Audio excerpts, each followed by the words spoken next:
दोस्तों, मैं हूं जितेंद्र चतुर्वेदी और मैं आप सभी का स्वागत करता हूं आपके अपने YouTube channel Chaturvedi educational hub में। तो मेरे प्यारे दोस्तों, आज मैं पुनः आप लोगों के सामने एक नए टॉपिक के साथ उपस्थित हो गया हूं, जिसका नाम है टेंस। तो डियर स्टूडेंट एंड मेरे प्यारे दोस्तों, जैसा कि आप जानते हैं कि यदि किसी भी भाषा का अध्ययन करना होता है तो हमें टेंस का अध्ययन करना बहुत ही आवश्यक होता है। ये किसी भी भाषा का एक महत्वपूर्ण पार्ट होता है, जिसके अध्ययन से ही किसी भाषा का हम अध्ययन कर सकते हैं। और जैसा कि आप जानते हैं, किसी भाषा को पढ़ने के लिए, किसी भाषा को समझने के लिए, लिखने के लिए हमें व्याकरण सीखना बहुत ही आवश्यक होता है। तो उस व्याकरण के अंतर्गत जो हमारा टेंस है, जो हमारा काल है, वो उस व्याकरण का एक अभिन्न अंग होता है, जिसको हमें सीखना ही सीखना होता है। तो ये टेंस एक ऐसा पार्ट है जो आपके भविष्य में आने वाले कंपटीशन एग्ज़ाम में भी बहुत ज़्यादा आपका साथ देने वाला है, आपके साथ रहने वाला है, जिससे कि आपका एग्ज़ाम जो है वो ज़्यादा से ज़्यादा आप एग्ज़ाम में मार्क गेन कर सकें, एग्ज़ाम को क्वालिफाई कर सकें। क्योंकि ज़्यादा से ज़्यादा अगर देखा जाए इंग्लिश व्याकरण में, तो ज़्यादा से ज़्यादा क्वेश्चंस आपके टेंस से रिलेटेड पुटअप किए जाते हैं, या फिर आपसे पूछा जाता है कि किस टेंस में कौन सी हेल्पिंग वर्ब यूज़ होगी, या वर्ब दे दिया जाता है। सब्जेक्ट के नंबर के अकॉर्डिंग आपको वर्ब को फिल करना होता है, या फिर सिंटेक्स के अकॉर्डिंग आपको वर्ब सब्जेक्ट के नंबर और पर्सन के अकॉर्डिंग वर्ब को यूज़ करना होता है। तो ये सारी चीज़ें, छोटी छोटी चीज़ें, या फिर छोटी छोटी क्या मोटी मोटी चीज़ें, बड़ी बड़ी चीज़ें, जैसे कहा गया कि छोटी छोटी मगर बहुत मोटी बातें होती हैं। तो इन सब चीज़ों को विशेष ध्यान में रखते हुए हमें टेंस का अध्ययन करना होता है। तो प्यारे दोस्तों, मैं चाहता हूं कि आप मेरे साथ इस पूरे वीडियो में बने रहिए, और मैं पूरी बारीकी के साथ टेंस के एक एक पार्ट को आज मैं समझाने का प्रयास करूंगा। यदि आपको ये वीडियो पसंद आएगा तो प्लीज़ आप इसको लाइक कीजिए, शेयर कीजिए, और इस चैनल को सब्सक्राइब करके जो भी चीज़ें हों आप कमेंट कर सकते हैं। तो वीडियो में हम आगे बढ़ते हैं। आज का हमारा टॉपिक है डियर स्टूडेंट टेंस, जिसका हिंदी अर्थ होता है काल या समय। तो प्यारे दोस्तों, इंग्लिश में टेंस होता है और हिंदी में काल या समय होता है। जैसा कि जो टेंस होता है वो समय के बारे में वर्णन करता है। जैसा कि आप जानते हैं कि जो कार्य होता है वो एक समय के अकॉर्डिंग होता है, एक टाइम के अकॉर्डिंग होता है, टाइम पर होता है। तो उस टाइम, उस कार्य के समय को अध्ययन करने के लिए, उस कार्य के समय का अध्ययन करने के लिए हम टेंस का अध्ययन करते हैं कि किस समय पर कौन सा कार्य हुआ। तो उस समय के अकॉर्डिंग हम उस कार्यों का अध्ययन करते हैं, और समय पर हुए कार्यों का भी अध्ययन करते हैं। कुल मिला जुला कर हमको ये कहना है कि जो हम टेंस का अध्ययन करते हैं उसमें हम किस समय पर कौन सा कार्य हुआ, इस चीज़ का अध्ययन करते हैं। तो टेंस की परिभाषा हम देख लेते हैं क्या होता है। Tense is a form of verb that shows if something happens in the past, present और फ्यूचर। तो कहने का मतलब है कि टेंस क्रिया का एक ऐसा रूप है जो वर्तमान, भूत और भविष्य में होने वाली घटनाओं का बोध कराता है। फिर से एक बार कि काल क्रिया का एक ऐसा रूप है जो वर्तमान, भूत और भविष्य में होने वाली घटनाओं का बोध कराता है। यहाँ देखिए थोड़ा सा मिस्टेक हो गया है, यहाँ काम टाइप हो गया है, तो यहाँ काल होना चाहिए। आप यहाँ काल कर सकते हैं। यानी काल क्रिया का एक ऐसा रूप है जो वर्तमान, भूत और भविष्य में होने वाली घटनाओं का बोध कराता है। जैसे हम देखते हैं, he goes to school daily, वह प्रतिदिन स्कूल जाता है। जैसा मैं आपको बता देना चाहता हूं कि जब किसी भी सेंटेंस के अंत में, किसी भी हिंदी वाक्य के अंत में आप देखेंगे, अगर हैं, हूँ, हो, हैं, था, थे, थी, आ, ए, ई और गा, गे, गी से समाप्त होता है, तो ये जान लीजिए अगर वो है, हूँ, हो से समाप्त हो रहा है तो वो प्रेजेंट टेंस होगा। था, थे, थी या फिर आ, ए, ई से समाप्त हो रहा है तो वो पास्ट टेंस होगा, या फिर गा, गे, गी से समाप्त हो रहा है तो वो फ्यूचर टेंस होगा। ये टेंस को पहचानने के बेसिक रूल हैं, यानी कि आप जान लीजिए कि बेसिक पार्ट है कि आप ये पहचान सकते हैं कि ये कौन सी टेंस की वाक्य है, कि जो सेंटेंस हमारे सामने लिखी गई है, जिसका हमें ट्रांसलेशन करना है, जिसके अकॉर्डिंग हमें वर्ब्स का यूज़ करना है, तो ये जिसके अकॉर्डिंग हमें हेल्पिंग वर्ब्स का यूज़ करना है, ये किस टेंस की हैं। तो अगर आप किसी हिंदी वाक्य के अंत में है, हूँ, हो आदि पाते हैं तो वो आपका प्रेजेंट टेंस होगा। था, थे, थी या फिर आ, ए, ई पाते हैं तो वो पास्ट टेंस होगा। और गा, गे, गी पाएंगे तो वो फ्यूचर टेंस होगा। तो इस प्रकार से जैसे देखिए हमने एग्जाम्पल दिया आपको कि he goes to school daily, वह प्रतिदिन स्कूल जाता है। तो है होने के कारण ये हो गया आपका प्रेजेंट टेंस। और आप ये जान लीजिए कि जो प्रेजेंट टेंस की वाक्य होगी उसमें वो ज़्यादातर वर्ब का फर्स्ट फॉर्म यूज़ किया जाता है। इंडेफिनिट में, बेसिकली इंडेफिनिट में वर्ब के फर्स्ट फॉर्म का यूज़ किया जाता है, क्योंकि जानते हैं कि जो वर्ब के 3 फॉर्म होते हैं वो उनका नाम होता है प्रेजेंट फॉर्म, पास्ट फॉर्म और पास्ट पार्टिसिपल फॉर्म। तो जो आपका वर्ब का फर्स्ट फॉर्म होता है यानी बेस फॉर्म होता है वो ज़्यादातर आपके प्रेजेंट टेंस में यूज़ किए जाते हैं, बेसिकली इंडेफिनिट में, प्रेजेंट इंडेफिनिट, जब प्रेजेंट इंडेफिनिट का आप अध्ययन करते हैं। तो यहाँ इस वाक्य में देखते हैं कि अंत में है होने के कारण ये जो हमारी वाक्य है ये प्रेजेंट टेंस की है। आगे देखते हैं अगली वाक्य क्या है। राकेश लिव्ड इन दिल्ली, राकेश दिल्ली में रहता था। तो अंत में था होने के कारण इससे ये पता चलता है कि जो हमारी ये सेंटेंस है वो पास्ट टेंस की है। और अगली वाक्य है Rita will come here tomorrow, यानी रीता कल यहाँ आएगी। तो गी लास्ट में है, तो इस गी होने के कारण इससे ये पता चलता है कि जो हमारी सेंटेंस है, जो प्रेजेंट सेंटेंस है, ये हमारी फ्यूचर टेंस में है। तो इसी प्रकार अब हम आगे बढ़ते हैं।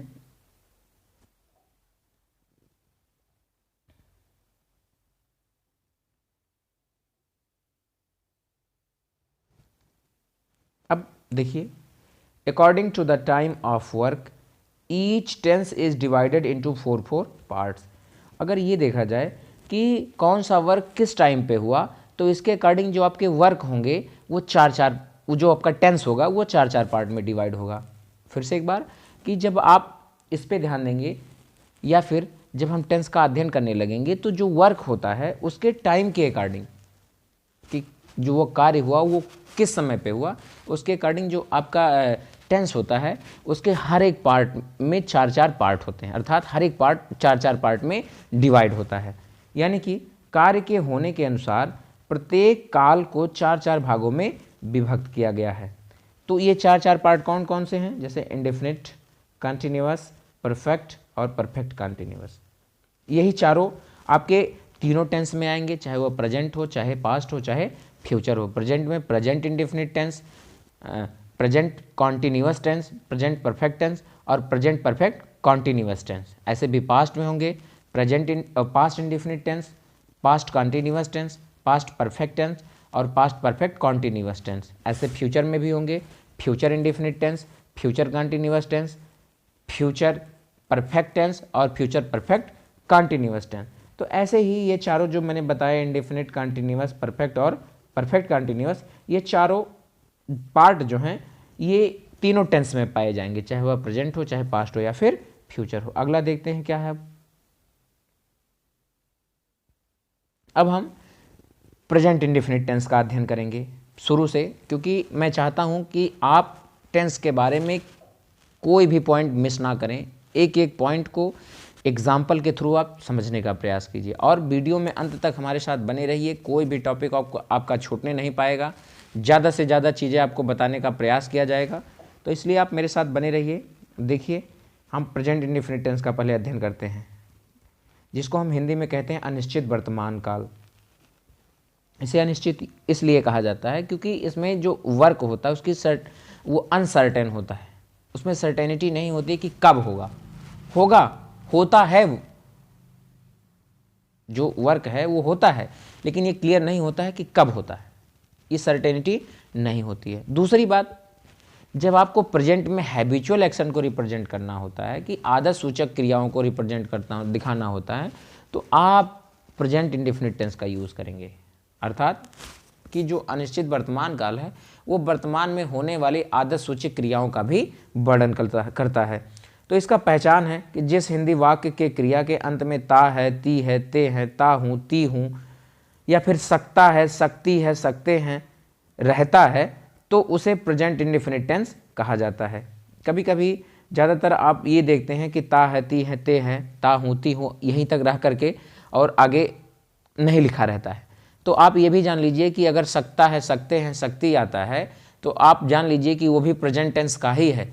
तो जो आप जब सकता, सकते, सकती आ जाएगा तो उसमें आपको कैन का यूज़ करना होता है, क्योंकि जो प्रेजेंट फॉर्म है कैन मीन्स सकना होता है और कैन जो है वो प्रेजेंट फॉर्म है, तो इसलिए हम उस कैन का यूज़ कर लेंगे अगर सेंटेंस में सकता, सकते, सकती आ जाए।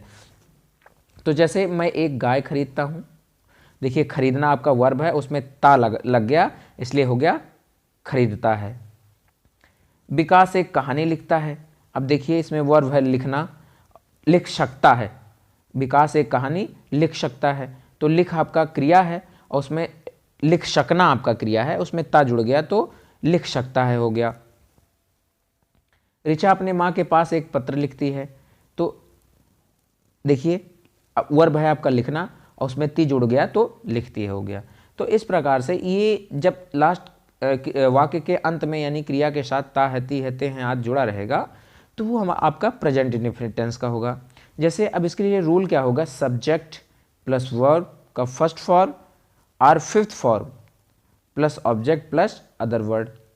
मैंने बताया कि सबसे पहले आप सब्जेक्ट लिखेंगे। सब्जेक्ट क्या होता है, सेंटेंस में जिसके बारे में कुछ कहा जाता है वो आपका सब्जेक्ट कहलाता है, या फिर सब्जेक्ट वह चीज़ होता है जो वाक्य में आए क्रिया को करता है, अर्थात कार्य को जो व्यक्ति कर रहा है, जो व्यक्ति या वस्तु कर रहा है वही आपका सब्जेक्ट होगा। जैसे देखिए इसमें खरीदने का काम मैं कर रहा हूँ तो मैं आपका सब्जेक्ट है, लिखने का काम विकास कर रहा है तो विकास आपका सब्जेक्ट है, फिर लिखने का काम ऋचा कर रही है तो ऋचा आपका सब्जेक्ट है। तो इस प्रकार से तो सबसे पहले आपको सब्जेक्ट लिखना होगा, उसके बाद आप वर्ब का फर्स्ट फॉर्म या फिफ्थ फॉर्म लिखेंगे। तो अभी मैं आपको बताऊंगा कि कब आप फर्स्ट फॉर्म लिखेंगे, कब आप फिफ्थ फॉर्म लिखेंगे। और मैंने एक चीज़ और आपको बता दिया है कि जो वर्ब का फिफ्थ फॉर्म होता है वो आपका वर्ब का फर्स्ट फॉर्म प्लस यस या ईएस होता है। जब आपके वर्ब के फर्स्ट फॉर्म में यस या ईएस ऐड करेंगे तो वर्ब का फिफ्थ फॉर्म हो जाता है।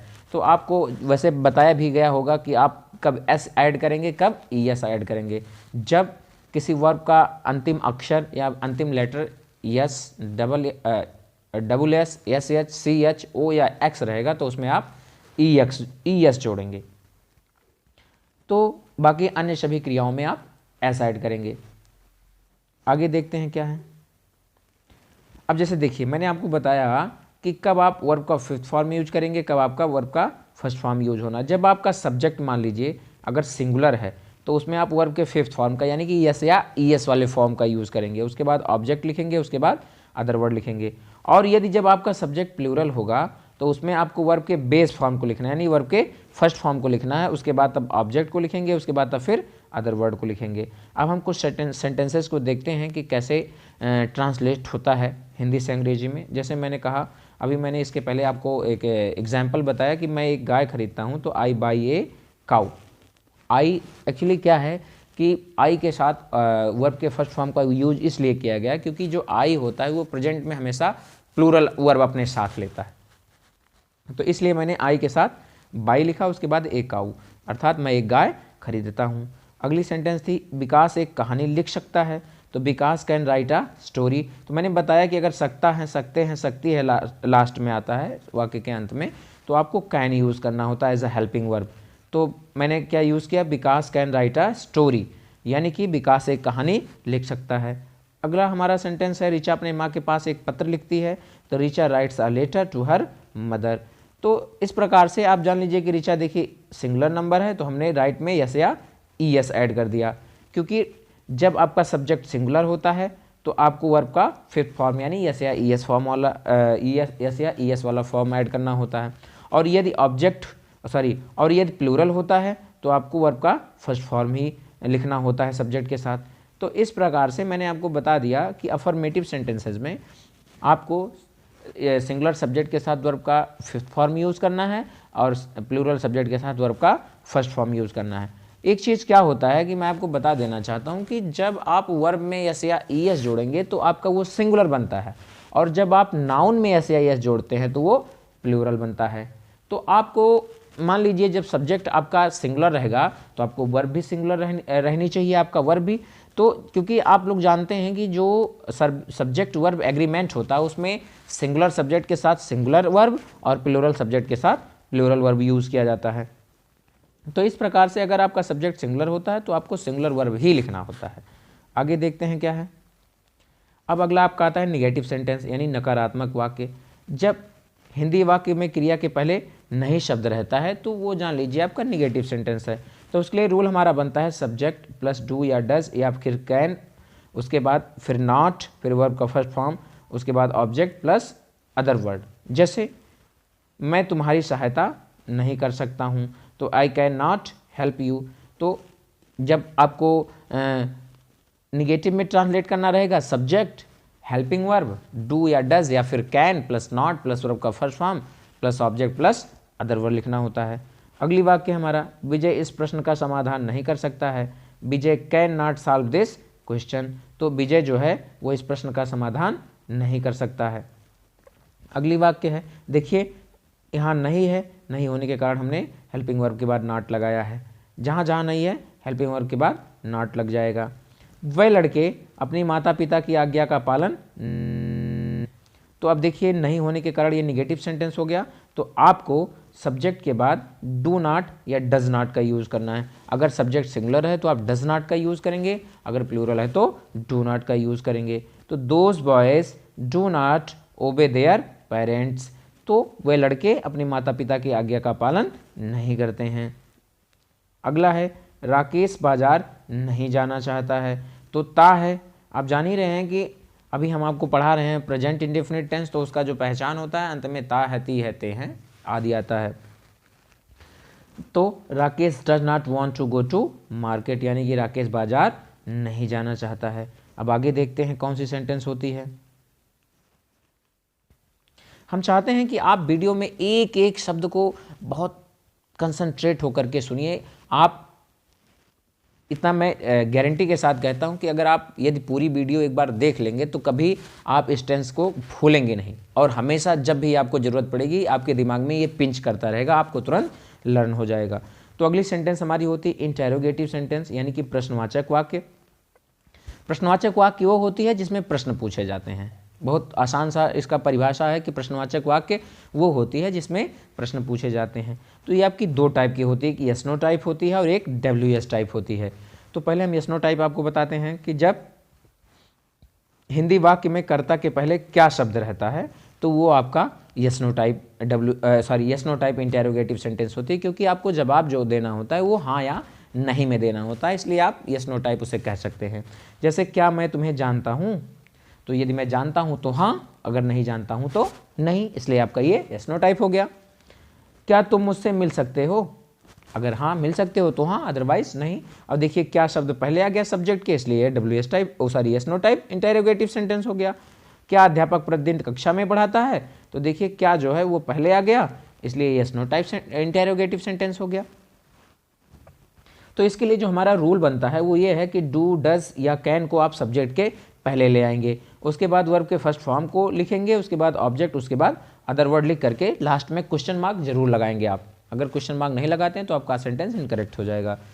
तो इसके लिए जो आपका ट्रांसलेशन बनता है वो है डू आई नो यू। आप क्या करेंगे, इसी डू या डज को सब्जेक्ट के पहले ले आएंगे। तो देखिए हमने डू को सब्जेक्ट के पहले ले आया, और उसके बाद अगली सेंटेंस है कैन यू मीट मी, यानी कि कैन अब हम पहले ले आए, इसलिए हमारा ये yes no type interrogative sentence हो गया। Does the teacher teach in the class daily, तो क्या अध्यापक प्रतिदिन कक्षा में पढ़ाता है, तो डज हमारा सब्जेक्ट के पहले आ गया, इसलिए ये आपका यस नो टाइप इंटेरोगेटिव हो गया।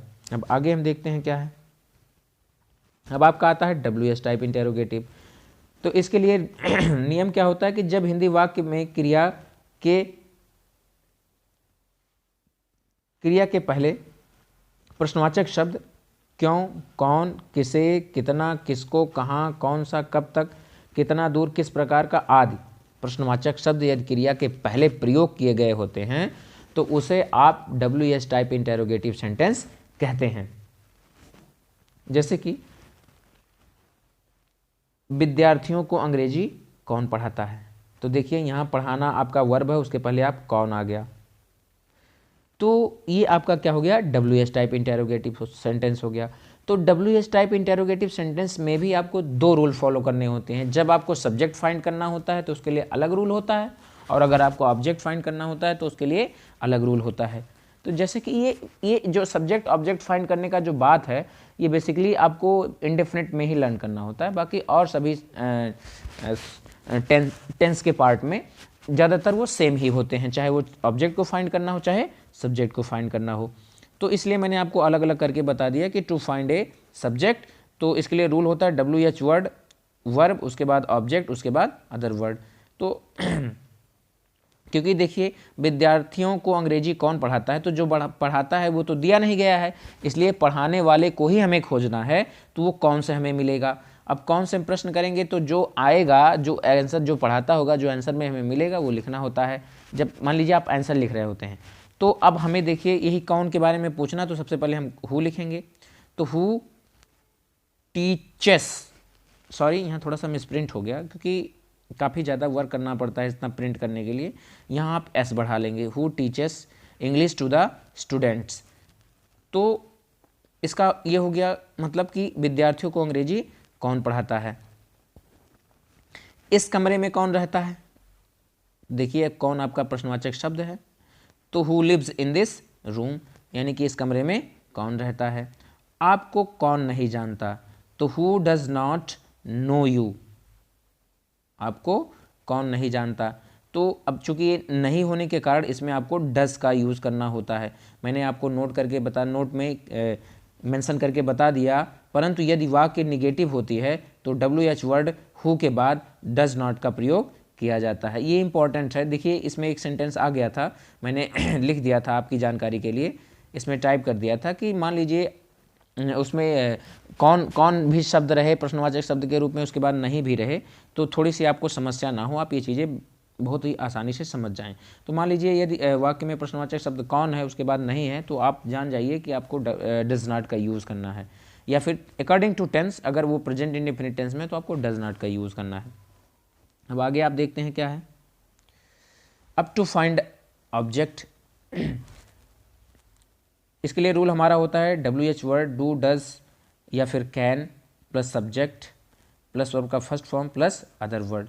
जैसे तुम कौन सा ड्रेस खरीदना चाहते हो, यहाँ होना चाहिए था कि तुम कौन सा ड्रेस खरीदना चाहते हो।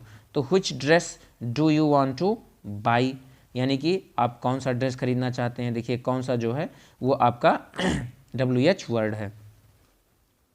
और देखिए इसमें ऑब्जेक्ट फाइंड करना है कि जो आप खरीदना चाहते हैं वही आपका ऑब्जेक्ट है, तो वो उसके लिए आप व्हिच ड्रेस का यूज़ करेंगे क्योंकि उसी से फाइंड होगा। अच्छा अगला सेंटेंस है आप वहाँ क्यों जाते हैं, तो why do you go there, आप वहाँ क्यों जाते हैं। वह प्रतिदिन कितना दौड़ लगाता है, तो how far does he run daily, अर्थात वो कितनी दूर तक दौड़ता है, प्रतिदिन वो कितनी दूर तक दौड़ता है। माँ आपसे ज़्यादा मुझे क्यों पसंद करती है, तो why does mother love me more than you. अगला हमारा वाक्य है तुम क्यों नहीं जा सकते हो, तो why can you not go, अर्थात आप इसमें जा सकते हो के कारण कैन का यूज़ हुआ और क्यों है इसलिए वाई हो गया, तो why can you not go. अगला क्या है, अब आपका आ गया इंटेरोगेटिव निगेटिव सेंटेंस, नकारात्मक प्रश्नवाचक वाक्य। इसके लिए हमारा रूल क्या होता है यस नो टाइप के लिए, कि जब जान लीजिए कि आपका क्या भी रहे और उसके बाद क्रिया के पहले नहीं भी रहे, तो उसको आप इंटेरोगेटिव निगेटिव सेंटेंस कहेंगे। तो इसके लिए हमारा यस नो टाइप के लिए रूल बनता है does do does can plus subject plus not plus verb का first form plus object plus other word. और जो हमारा WH वर्ड होगा उसके लिए WH वर्ड डू या डज या फिर can plus subject plus not plus first form of the verb plus other word. जैसे क्या तुम उसकी सहायता नहीं कर सकते हो, तो can you not help him, देखिए क्या भी आ गया और नहीं भी आ गया, तो can you not help him, तो कैन को हमने क्या किया सब्जेक्ट के पहले कर दिया और सब्जेक्ट के तुरंत बाद नॉट लगा दिया। तो इस प्रकार से हमारा ये इंटेरोगेटिव निगेटिव दोनों सेंटेंस बन गया। अब अगला वाक्य हमारा तुम पढ़ना क्यों नहीं चाहते हो, देखिए नहीं भी आ गया और क्यों भी आ गया, यानी कि ये WH type interrogative negative sentence है। तो why do you not want to read, तो देखिए WH word plus do does या can plus subject plus not want to read. देखिए नॉट का यूज़ हम सब्जेक्ट के बाद इसलिए करते हैं क्योंकि बेसिकली नॉट जो है वो एडवर्ब ऑफ नेगेशन है और वो हमेशा वर्ब के पहले ही यूज़ किया जाता है, इसलिए आपको डू के पहले हमने नॉट का यूज़ किया। तुम यह कैसे नहीं कर पाते हो, तो how can you not do this, अर्थात आप इसको कैसे नहीं कर सकते हो या कर पाते हो, तो how can you not do this. अगला हमारा क्या है, हाँ, तो इस प्रकार से देखिए यहाँ तक तो आप क्लियर हो गया, मैंने बता दिया आपको एक एक पार्ट कि प्रेजेंट इंडेफिनिट टेंस में हमने चारों सेंटेंस को बता दिया कि जैसे कि आप जानते हैं कि हर एक सेंटेंस के 4 पार्ट हुए और चारों पार्टों में एक एक पार्ट का जब अध्ययन करेंगे तो उसमें आपको 4 प्रकार की सेंटेंसेस मिलेंगी, जिसमें आपका अफर्मेटिव, निगेटिव, इंटेरोगेटिव और उसके बाद चौथी होगी इंटेरोगेटिव। हमने सभी सेंटेंसेस का अलग अलग रूल लिख करके उसको हाईलाइटेड करके बता दिया है। आप इसको बेसिकली लिखिए, नोट्स बनाइए और लिख करके इस पर एक्सरसाइज ज़्यादा से ज़्यादा करने का प्रयास कीजिए। अब मैं आगे कुछ एक्सरसाइजेज भी आपको दे रहा हूँ, इसको आप सॉल्व करके कमेंट करके मुझे आप बताने का प्रयास कीजिएगा, जैसा भी होगा, कि जिससे मुझे ये पता चले कि आप क्या सीख रहे हैं, कितना सीख पा रहे हैं, मेरी बातें आप तक कितनी पहुँच पा रही हैं। कम से कम मैं इस चीज़ को लेकर के रिलैक्स हो जाऊँ, क्योंकि इतना टाइप करने में काफ़ी मेहनत लगता है। मैं इसके लिए काफ़ी प्रयास करता हूँ जिससे कि ज़्यादातर चीज़ें आप तक पहुँचाने का प्रयास पहुँचा पाऊँ, जिससे आपकी नॉलेज कभी आधी अधूरी ना रह पाए। इसलिए प्लीज़ अगर आपको ये वीडियो पसंद आएगा, ये जानकारी आपके लिए यूज़फुल लगेगी, तो प्लीज़ कमेंट कीजिएगा और बताइएगा कि ये जानकारी आपको कैसे लगी। उसके बाद कुछ एक्सरसाइजेज़ हैं, आप इसको सॉल्व करके मेरे पास कमेंट के थ्रू सेंड कर सकते हैं। तो जैसे कि मेरा भाई कंप्यूटर चलाना सीखता है, वे लड़के तुम्हारे लिए भोजन तैयार करते हैं, तुम यह तो कर सकते हो, मैं कार चलाना सीखता हूँ, तुम इस बात को क्यों नहीं समझना चाहते हो, मैं तुम्हारे साथ यहाँ नहीं रह सकती हूँ, तुम किस तरह का ड्रेस चाहते हो, आप लोग क्या खाना चाहते हैं, अब यहाँ कौन आता है, आप इस बात को समझने का प्रयास क्यों नहीं करते हैं, अब आगे आप कहाँ जाना चाहते हैं, लकड़हारा केवल अपनी कुल्हाड़ी चाहता है। तो इस प्रकार से ये 12 वाक्य आपको दी गई हैं। ये सभी सेंटेंसेस को आप ट्रांसलेट करके आप कमेंट के माध्यम से मुझे बता सकते हैं। और एक बार पुनः मैं रिक्वेस्ट करना चाहूँगा कि यदि ये वीडियो आपको पसंद आया तो प्लीज़ इस चैनल को सब्सक्राइब कर लीजिए, वीडियो को लाइक कीजिए, शेयर कीजिए और कमेंट कीजिए। बताइए कमेंट करके कि आपको ये वीडियो कैसा लगा, और शेयर कीजिए अपने दोस्तों के साथ, अपने संबंधियों के साथ, सहपाठियों के साथ, जिससे उनकी भी जानकारी ग्रोथ हो सके।